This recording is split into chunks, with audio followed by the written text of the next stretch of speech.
नमस्कार, मी श्री म्हात्रे सर, संचालक म्हात्रे क्लासेस, पेझारी, अलिबाग। आज आपला टॉपिक आहे ऑटो आयोनायझेशन ऑफ वॉटर। आजचा टॉपिक आहे ऑटो आयोनायझेशन ऑफ वॉटर। मग प्युअर वॉटर हे कमी प्रमाणामध्ये आयोनाइज होतं, म्हणजे pure water ionize in very small extent.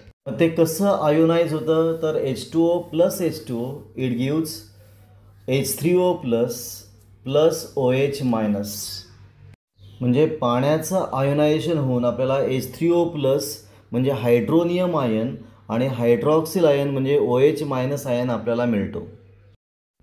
मग इक्विलिब्रियम कॉन्स्टंट कसा काढणार तर product of concentration of product upon करणार आहे कॉन्सन्ट्रेशन ऑफ करणार आहे रिॲक्टंट। मग प्रोडक्ट कोण आहे H3O प्लस आणि OH मायनस, मग त्यांच्या कॉन्सन्ट्रेशनचा गुणाकार अपॉन रिॲक्टंट कोण आहे H2O आणि H2O, मग H2Oच्या कॉन्सन्ट्रेशनचा गुणाकार म्हणजे H2O स्क्वेअर झाला तो आता। मग इक्विलिब्रियम कॉन्स्टंटचा फॉर्म्युलाला K is equal to concentration of H3O plus into concentration of OH minus upon concentration of H2O square. कारण लेफ्ट साईडला रिॲक्टंटचे दोन घेतले मॉलिक्यूल, आपण मॉलिक्यूल दोन घेतलेत, H2O लिक्विड आणि H2O लिक्विड। आता राईट साईडला जो आहे खाली जो आहे H2 concentration of H2O square तो लेफ्ट साईडला इंटूमध्ये होईल। मग इक्वेशन होईल K into concentration of H2O square is equal to concentration of H3O plus into concentration of OH minus. पण कॉन्सन्ट्रेशन ऑफ H2O हे कॉन्स्टंट असतं आणि म्हणून काढणार आहे कॉन्सन्ट्रेशन ऑफ H2O स्क्वेअर आपण कॉन्स्टंट म्हणून K डॅश घेतलेला आहे। मग ते किंमत आपण भरल्यावर 3.13 इक्वेशन काय होईल K into K dash is equal to concentration of H3O plus into concentration of OH minus. Left साईडला काय होईल K into K dash, equation होईल K into K dash is equal to concentration of H3O plus into concentration of OH minus. पण K into K डॅशला म्हणतो आपण ionic product of water म्हणजे KW। K into K डॅशची किंमत KW भरायची आहे आणि त्याला म्हणतो आपण आयोनिक प्रोडक्ट ऑफ वॉटर। मग इक्वेशन होईल आपलं KW is equal to concentration of H3O plus into concentration of OH minus ions. मग K इंटू K डॅशला म्हणतो आपण आयोनिक प्रोडक्ट ऑफ वॉटर म्हणजे KW। आपल्याला आता डेफिनेशन बघायची आहे।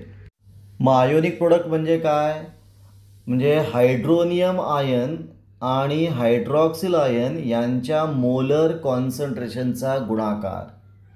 व्याख्या कशी असेल, ionic product of water is define as काय, प्रोडक्ट ऑफ कोणाचा मोलर कॉन्सन्ट्रेशन ऑफ कोणाचा हायड्रोनियम आयन आणि हायड्रॉक्सिल आयन कधी at equilibrium in pure water at given temperature. पण प्युअर वॉटरमध्ये कॉन्सन्ट्रेशन ऑफ H3O प्लस आणि concentration of OH minus ions हे equal असतं, ते असतं 1 इंटू 10⁻⁻7 मोल पर लिटर। आणि म्हणून दोन्हींची किंमत आपल्याला भरायची आहे 1.0 इंटू 10⁻7 इंटू 1.0 इंटू 10⁻7। पुन्हा बघा, प्युअर वॉटरमध्ये H3O प्लसचं आणि OH मायनसचं कॉन्सन्ट्रेशन इक्वल असतं, ते किती असतं 1 इंटू 10⁻7। मग किंमत भरल्यावर काय होईल बघा, KW is equal to 1 into 10⁻7 into 1 into 10⁻7। मग ती किंमत आली KW is equal to 1 into 10⁻14। मग आयोनिक प्रोडक्ट ऑफ वॉटरची किंमत आली KW is equal to 1 into 10⁻14। इथे आपला ऑटो आयोनायझेशन ऑफ वॉटर हा पॉईंट संपलेला आहे। आपण इथं थांबूया।